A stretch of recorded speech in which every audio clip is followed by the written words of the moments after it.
Hello, I'm Joe Selwood, and these are your 3 o'clock headlines. Southampton fans will have to wait till Monday for their Premier League fixture this weekend. They travel to Goodison Park for an 8 p.m. kickoff.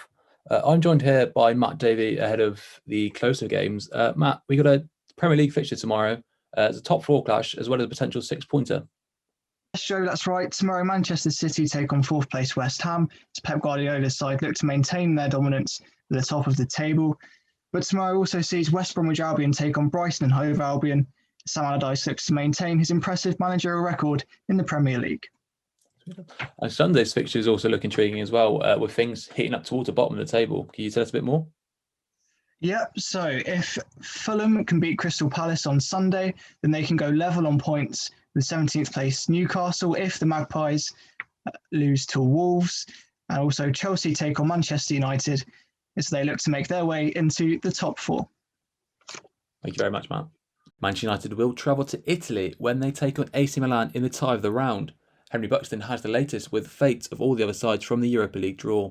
The big story is that Zlatan Ibrahimovic will return to Old Trafford as his current team AC Milan have been drawn against Manchester United in the Europa League round of 16. It's deja vu for Arsenal as they face Olympiacos once again in a European competition, returning to the stadium that they played their home leg in against Benfica last night. Tottenham Hotspur have arguably the easiest draw of the English clubs, facing Croatian champions Dinamo Zagreb, while Rangers face Slavia Prague, who knocked out Leicester City in the last round. England travel to Cardiff to face Wales in the Six Nations tomorrow.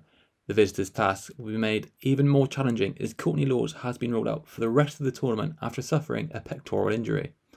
However, England's coach Eddie Jones has faith in his replacement.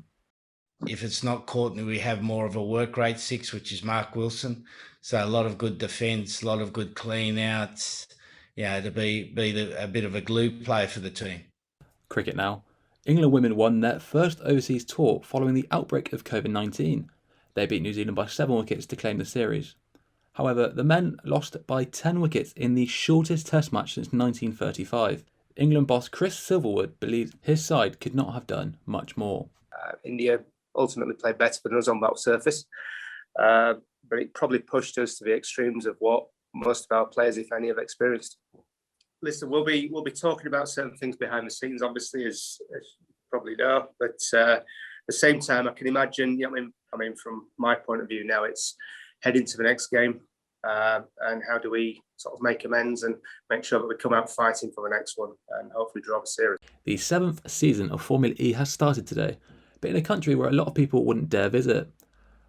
Ad Dhira in Saudi Arabia hosts the first 2 races on the calendar, but should international sport take place in the country?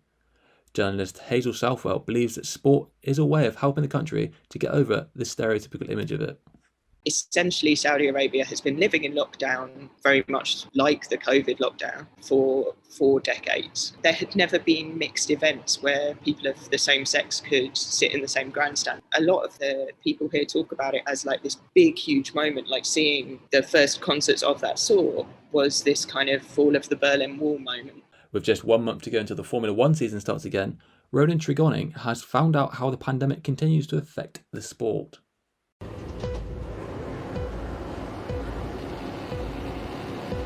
It's lights out and away we go! From the edge of cancellation to one of the most exciting Formula 1 seasons in recent memory, coronavirus provided new challenges that F1 Global Director of Race Promotion Chloe Target-Adams was in charge of overcoming last year. The issues haven't stopped yet and the upcoming season has already been affected. Target-Adams remains hopeful but is still alert to the threats that COVID possesses. Excited and also optimistic about the season ahead. I mean, we've got obviously some clear challenges. The pandemic is still here, but it's already a different calendar to what we had originally anticipated, and we'll be starting our season in Bahrain rather than Australia. Despite the negative toll that the pandemic took upon the sport, Alpine F1 Commercial Director Antoine Mignard believes that last season was a good education period for the teams. Quite a strange season, and I hope that 21 will be a bit more back to normal, even though we learned a lot during that season. We learned a lot, frankly speaking, into every domain, the way to be more efficient, to operate on track with less people. With more races than ever on the calendar this season, race promotion is key for Formula One, and Target Adams isn't letting coronavirus stand in her way. Just because there's a pandemic, we don't let that stop us from trying to make the what seems impossible possible. So yeah, I think it's a good, optimistic start to the year. The encouraging start to the year will hopefully spill into the new season. The opening race is in Bahrain on the 28th of March. Ronan Dragoni, Solent Sports News.